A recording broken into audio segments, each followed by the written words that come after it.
I am not a big fan of Republicans in general. You know that, Pat. People in the audience know that. I did not vote for Massachusetts Republican Governor Charlie Baker. But when he has been right, I've not been afraid to tell you that he did the right thing. And Governor Charlie Baker, you can call him a Massachusetts Republican. You can call him, for the coffee fiends like Pat, maybe something like a decaf Republican. Yeah, Republican light. Republican light is a vegan Republican. I don't know, maybe that's inappropriate.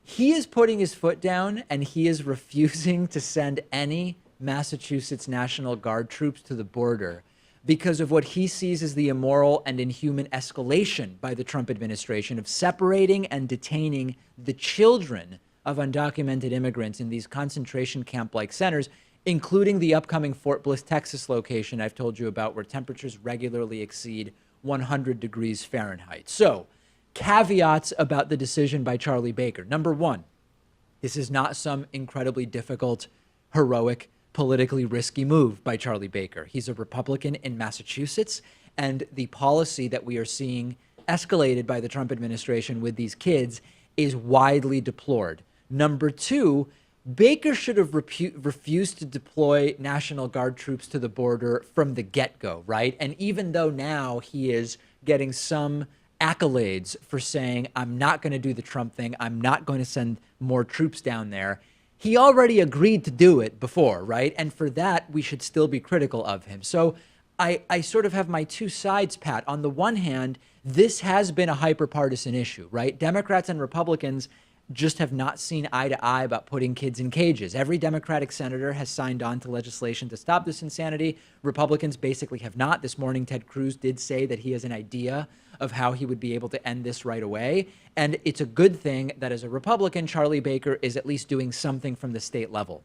But Charlie Baker did the wrong thing when he originally agreed to send National Guard troops down to the U.S.-Mexico border for Donald Trump. And so while we want to acknowledge that he's doing the correct thing, he actually all along should have said, no, I'm not going to send National Guard troops down there to begin with. Yeah, I agree. I don't doubt that Charlie Baker is a good person at heart, and I'm sure this policy by Trump irks him in some way. But he's also making a political calculation. He's up for re-election in 2018, and he's in a blue state like Massachusetts. He is indeed. And I was thinking this morning, how does the party, the Republican Party, that is against abortion on the basis that it's the murder of a child who just hasn't been born yet, how is it that they seem to not have a problem with actual life-altering child abuse of kids who have already been born? And it gets back to many protections when they're in the womb, not so many protections once they're out of the womb and actually in the real world.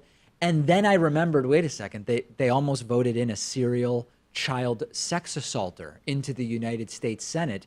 And I remembered, oh yeah, it doesn't matter what they actually do. It matters whether they're Republicans. And this is sort of a good opportunity to preempt some of the criticism I'm going to receive. People will write to me and they'll say, hey, David, as I like to say, it's sad, but these people are here illegally. And while the children aren't guilty of anything, we've got to be tough so that the parents will stop bringing them because it's an immigration wave that is unstoppable and overwhelming. And this reminds me of when people want to talk about Jewish-related issues, for example, and they say Jews are 10 or 15% of the world population, and it's actually 0.19%. If you don't know the basic facts, you're going to have a hard time having substantive discussions about policy.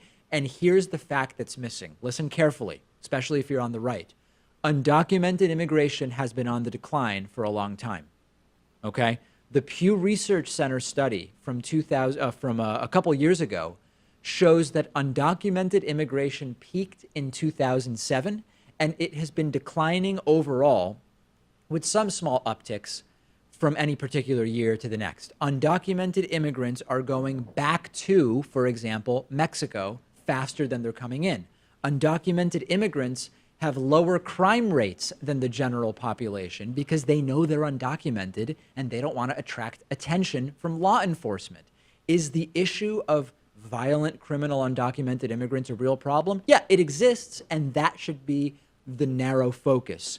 But this is not the way to deal with that. And it is stunning how rarely the facts are actually mentioned about undocumented immigration. And without those facts, it's very easy to fall into the Trump narrative of fear-mongering around MS-13 members and whatever else Trump says. And that becomes the narrative, when the truth is people are leaving more quickly than they are coming in, and not because of deportations. And what this gets to at the very end, right? When you bottom line this, why do people come here? Do people come here to be petty thieves? No. Do people come here to commit murder? Outside of drug cartel stuff, no, not at any higher rate than the murders we birth on our own soil. People mostly come here with or without their kids for a better life and to work a job.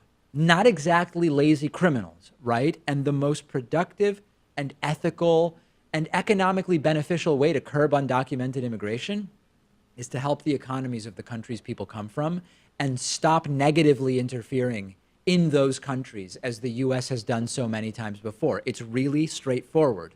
When the economy improves in Nicaragua, fewer Nicaraguans are going to want to leave and come to the United States illegally. And in fact, part of the reason that there is a net outflow to Mexico is because over the last 10 years, the Mexican economy has improved. It's no panacea. It's no amazing circumstance in terms of median income. But as the Mexican economy has improved, you've seen a net outflow of Mexicans back to Mexico. And then lastly, you got to end the war on drugs. That's the other piece of this. So the idea that we're even operating with the facts to figure out what the right policy is absolutely and completely laughable.